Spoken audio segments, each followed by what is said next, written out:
Good day, everyone. Welcome to our discussion about the inner workings of computers. Today, we're going to explore the components that make up the core of every computer system, from the main brain called the CPU to the various parts that help with memory, graphics, and storage. We'll cover it all. Whether you're a tech enthusiast or just curious about how your devices function, join us as we unravel the mysteries of what's inside your computer. Motherboard is the backbone that ties the computer's components together at one spot and allows them to talk to each other. Without it, none of the computer pieces, such as the CPU, GPU, or hard drive, could interact. Total motherboard functionality is necessary for a computer to work well. Central Processing Unit, or CPU, is the primary component of a computer that acts as its control center. A computer is the primary component responsible for executing instructions and performing calculations.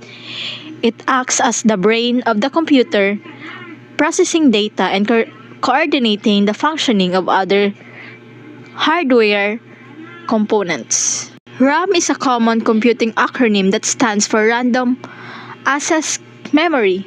Sometimes it's called PC memory or just memory.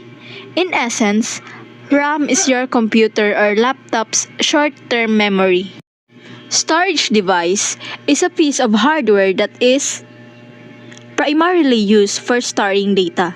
Every desktop computer, laptop, tablet, and smartphone will have some kind of storage device within it. There are also standalone external storage drives that you can use across devices.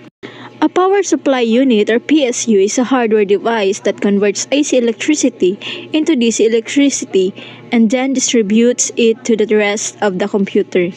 On a standard desktop computer, the PSU is where the power cord plugs into and usually has an 1-0 power switch on it.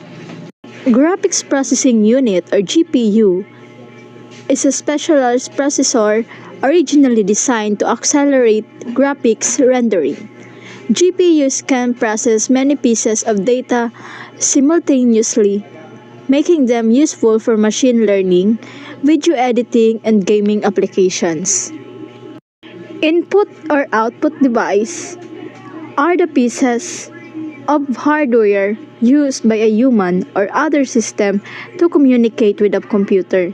For instance, a keyboard or computer mouse is an input device for a computer, while monitors and printers are output devices. Thanks for joining me on this journey through the inner workings of computers. I hope you've gained some valuable insights into how these amazing machines operate. If you have any questions or want to learn more, feel free to reach out or explore further resources. Until next time, happy computing!